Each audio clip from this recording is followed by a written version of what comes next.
Jorge, obrigado por tua presença. Eu que agradeço o convite e a disposição para debater essa pauta. Sim. Recentemente nós tivemos a questão de um retrocesso com relação ao tombamento do corredor cultural. E vocês, como conselheiros estaduais, fizeram uma mobilização aqui na cidade. Primeiramente, gostaria que vocês explicassem o que aconteceu, por que o IFAI, que é o Instituto de Patrimônio Histórico do Estado, ele resolveu negar a questão do tombamento do corredor cultural de Hamburgo Velho. Tu podes iniciar, Jorge? Sim, a motivação, na verdade, a gente ainda não tem, né, apropriada, porque não foi comunicada. Nós fomos pegos de surpresa com uma notificação de arquivamento, né, de um processo que estava aberto há bastante tempo, 2015, né? E com notificações anteriores, mas em 2015 foi publicado um edital de tombamento pelo Estado, né? Fruto de uma parceria com o IPHAN, que é o órgão nacional que tombou o centro histórico. O Estado, então, se responsabilizou por tombar o corredor cultural, fazendo essa ligação com o centro, né, do centro histórico com o centro, e o município se responsabilizou em fazer suas políticas municipais de preservação. Muitas delas fez, né, que é o caso do Conselho Municipal de Patrimônio e outros andamentos que foram dados. E esse ato... Isso por lei, né? Isso por lei, essa criação desse... Isso. Sim. E esse edital, agora, publicado agora, então, ele retrocedeu nessa proteção que o Estado havia se colocado, disposto a fazer. E, inclusive, já tendo notificado os proprietários naquela época, né, nesses anos de 2015. Então, a justificativa tem sido... difícil de compreender, porque a pauta ela é desfocada. Quando a gente fala de tombamento do corredor cultural, se fala de convênios com o município, de equipes técnicas, mas o fato é que o ato administrativo do tombamento, que reconhece o valor cultural, né, e coloca tutela estadual sobre essa área, foi retirado, né? Esse é o resultado do ato administrativo. Jorge, essa mobilização, vocês foram rápidos, né? Porque... A reunião aconteceu na fundação, na Sheffield, né? Uhum. A manifestação do Conselho Estadual de Cultura, ela saiu já na segunda seguinte daquela sexta fatídica, onde foi publicado esse arquivamento. Como o Conselho Estadual de Cultura ele tem reuniões quase diárias, né? Essa sexta a gente teve uma reunião e já abordou esse tema muito rapidamente. Tem sido uma pauta do Conselho Estadual de Cultura a preservação do patrimônio do Estado, né? E outras áreas que têm políticas de preservação ou políticas de fomento com mais dificuldades, são áreas mais frágeis, né? Então o patrimônio é uma delas e estamos muito atentos a todos os passos. E fomos neste mesmo dia também, eu sou daqui, né? Eu vou diariamente a Porto Alegre, mas sou aqui, agora moro em Novo Hamburgo, mas... temos acompanhado o quanto a população de Novo Hamburgo ela se envolveu com essa pauta. Então, o que nos leva a ver assim, o equívoco que é encarar esse tombamento como um problema. Uma vez que, com tanta mobilização da comunidade, a gente vê um imenso potencial, né, que essa área tem. Então, o corredor cultural ele é praticamente um potencial da cidade para o seu desenvolvimento. E ele foi encarado, ao nosso ver, né, não sabemos ainda a justificativa, como um problema, algo que traria talvez alguma dificuldade burocrática, alguma grande quantidade de processos administrativos de aprovação, mas se desprezou, né, todo o quanto essa área engaja as pessoas. Isso que nos surpreendeu bastante. Nessa mesma sexta, como eu dizia, muitas pessoas entraram em contato já com o Conselho Estadual de Cultura. O Conselho Municipal se mobilizou e já na semana seguinte fez uma reunião. A participação nessa reunião foi surpreendente também, né, com pessoas de diversas, aqui da comunidade de Novo Hamburgo, de vários bairros, não só de Hamburgo Velho, mas também moradores de Hamburgo Velho, empreendedores de Hamburgo Velho. E nos parece, assim, para finalizar, que é preciso envolver essas pessoas, né? Quando a Constituição Federal fala de patrimônio, ela coloca o poder público ao lado da comunidade, no artigo 216, no parágrafo 1º. O poder público, com a colaboração da comunidade, promoverá e protegerá o patrimônio cultural. Então, qualquer ato administrativo como esse, que retira uma proteção e que é feito sem a participação da comunidade, ele não tem legitimidade constitucional. Né? Que eu acho que é importante colocar dentro desse debate dos elementos que a Gabriela e o Brizola trouxeram, é que muitas vezes se confunde quando se fala ali do tombamento desse trecho, né?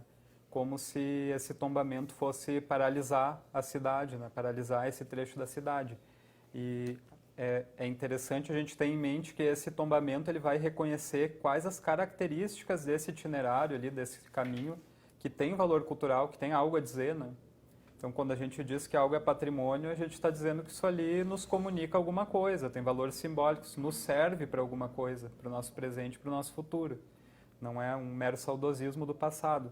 E esses elementos, eles são, sim, algumas edificações, eu não lembro agora quantas, são em torno de 80, né, nesse trajeto, mas também as características que essa rua tem, né, a presença dos caminhos ali das calçadas para pedestres, vegetação, é um trajeto que liga o centro histórico com o centro da cidade, tem características. Outros lotes, por exemplo, livres que existem ali, bens que não são de interesse cultural, eles podem receber alterações, pode ser construídas novos prédios, desde que com respeito àquilo que tem valor naquela ambiência, né? Que não destoe, no sentido de ser algo... Que não se chegue, como existe uma proposta, rasgando um arranha-céu dentro de uma área histórica. Mas sim, um prédio contemporâneo, ele não precisa imitar um prédio antigo, um prédio contemporâneo que venha agregar ali com esse caminho, com esse trajeto, seja com comércio, com cultura, levando pessoas, residência, tudo é muito bem-vindo. Então, não existe, né, esse mito do tombamento, ele sempre se perpetua, que o tombamento ele apenas engessa uma parte da cidade. E eu penso muito pelo contrário. Inclusive, como eu coloquei antes, que eu penso que é um desperdício de potencial, a Secretaria de Estado da Cultura tem falado muito em economia criativa, né? E eu não entendo por que então não pensaram um projeto piloto de economia criativa no corredor cultural aliado ao tombamento. Seria uma proposta possível, né, para se fazer frente à questão de gestão desse espaço, para que ele tenha uma dinâmica e tudo mais. Não precisa ser apenas economia criativa, mas essa, por ser a linha da Secretaria, me parece que caía de maduro que se fizesse isso. E a simples retirada, ela apenas fragiliza a proteção dessa área, né? E, de certa forma, ela diz para Novo Hamburgo, vocês não têm valor estadual, a história de vocês não interessa para o estado do Rio Grande do Sul. É assim que a gente se sente, né, com a retirada desse tombamento. Claro, sem dúvida. O que eu tenho visto que é uma grande lacuna em Novo Hamburgo é uma organização do poder público de forma técnica para atender essas demandas. Então, isso sempre veio vindo de uma forma... com uma estruturação precária, né? O município ele conta desde a promulgação do plano diretor com uma comissão de patrimônio que reúne servidores e parte de representantes de associações e que tem feito um trabalho de avaliação de projetos de restauro, por exemplo, de diretrizes urbanísticas. Mas a gente percebe em casos como esse que a Gabriela falou, dessa futura perda de um imóvel inventariado, e mesmo inúmeros imóveis que foram perdidos mesmo no corredor cultural ou até no centro histórico de Hamburgo Velho, onde se teve demolições clandestinas e algumas até legais, né, algumas que foram autorizadas. A gente vê a dificuldade que o município tem, e não é só Novo Hamburgo, os municípios têm, de se estruturar para atender essas demandas que são técnicas e muito específicas, né? Esse conhecimento de patrimônio cultural ele faz parte do ensino de arquitetura, de história, do direito, mas de uma forma muito secundária, não é o tema chave de nenhuma dessas profissões. Então, a gente ainda tem uma dificuldade de que essa gestão seja feita seguindo a própria legislação, né? Aqui, por exemplo, Novo Hamburgo tem essa legislação municipal, a gente tem a Constituição Estadual e a Federal, que tratam de patrimônio de forma bastante ampla. A gente tem os marcos legais, de certa forma, já estabelecidos, mas uma imensa dificuldade de aplicar, de fato, essas políticas. Eu dou um exemplo, essa lei municipal, ela dava um prazo para o município regulamentar instrumentos de fomento para os proprietários, que foi uma demanda, enquanto se discutiu essa lei, toda a comunidade que queria preservação sempre trouxe essa pauta também. A gente não quer só a restrição, a gente quer a restrição e o instrumento de fomento que não necessariamente precisa vir do cofre municipal, ele tem outros tipos de instrumento que conseguem se articular com o mercado imobiliário, mas que se aplica esses instrumentos para que ninguém fique no prejuízo.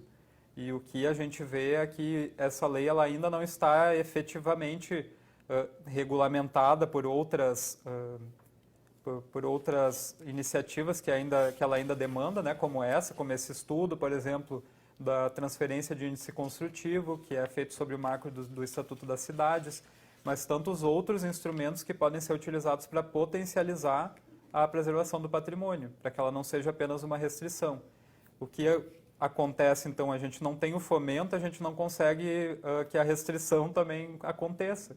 E o resultado é a perda, né, desse patrimônio. A gente não faz frente a essa dinâmica. Eu acho que esse processo de discussão do plano diretor, ele é importante para que a gente coloque esse tombamento, essa preservação do patrimônio em perspectiva. Até hoje, até então, a gente tem um reconhecimento do patrimônio como uma zona da cidade com um regime específico. Mas o que, de fato, a gente precisa é, por exemplo, pensar a mobilidade em Novo Hamburgo em relação a esse centro histórico. Como uma pessoa vem de Canudos para o centro histórico, como uma pessoa pode vir da Santo Afonso para visitar o centro histórico, né? Quais os modais? Transporte público, qual transporte público vai chegar lá em cima? Ciclovia, como que a cidade vai... Se apropriar desse espaço, exato, né? Para que se pare de pensar também Hamburgo Velho, o centro histórico e mesmo o corredor cultural como entes isolados dentro de uma cidade massificada. Eu acredito que não é esse o propósito, né, do planejamento urbano, e sim integrar essa área na vida da cidade. Levar ainda mais vida, né, que já tem pessoas ali, né? Antes de pedras e tijolos tem pessoas ali morando, tanto é que fizeram frente a esse destombamento. Mas o processo de revisão do plano precisa pensar isso, os intercruzamentos com a questão ambiental, que também eu vejo que têm sido levados de forma muito isolada, parece que a política ambiental não faz parte da política urbana, parece que o patrimônio não faz parte da política urbana, a gente precisa que o plano diretor traga todos esses intercruzamentos. Da mesma forma que eu e a Gabriela colocamos a questão do patrimônio com a colaboração da comunidade, o plano diretor, ele também, no marco, né, do Estatuto das Cidades, que rege os planos diretores, ele precisa ser participativo. Então, a gente espera que este processo ele aconteça através de oficinas e de espaços para participação nos bairros, para que as pessoas possam também levar ali suas ideias, suas angústias, seus problemas e que esse plano diretor, essa revisão do plano diretor não seja mais uma revisão feita em gabinete, né? Que ela realmente represente como a cidade, a população de Novo Hamburgo quer se apropriar e quer vivenciar essa cidade. Como essa sociedade de Novo Hamburgo espera que a cidade se prepare para o seu futuro, né? Para o seu presente e para o seu futuro. Então, é mais ou menos isso. Eu reforço o que a Gabriela falou, a retirada do tombamento estadual, ele tira um grande peso nessa negociação de diretrizes para o corredor cultural, porque ali a gente já teria diretrizes pré-estabelecidas e poderia trabalhar a parte propositiva, né, de fomento. Sem essa parte consolidada, a gente precisa gastar ainda uma grande energia de negociação em relação à preservação e perde energia para pensar no fomento dessa área, né? Então, também é um retrocesso nesse sentido. A gente realmente volta para uma etapa que estávamos há 10 anos atrás, né, nessa discussão. Jorge, obrigado pela presença. Eu que agradeço novamente o convite, né? E eu espero que os poderes públicos sigam aquilo que eu citei antes da Constituição do artigo 216, que em colaboração com a comunidade promovam e protejam o patrimônio cultural. E é tudo que a gente precisa, né? Focar toda essa energia comunitária em pensar no como preservar, né? Porque eu acho que a gente já venceu algumas etapas e não precisa retroceder. Então, que a gente tenha esse espaço para diálogo, como a Gabriela colocou, e que a gente possa construir, né? E não desconstruir o que já foi feito.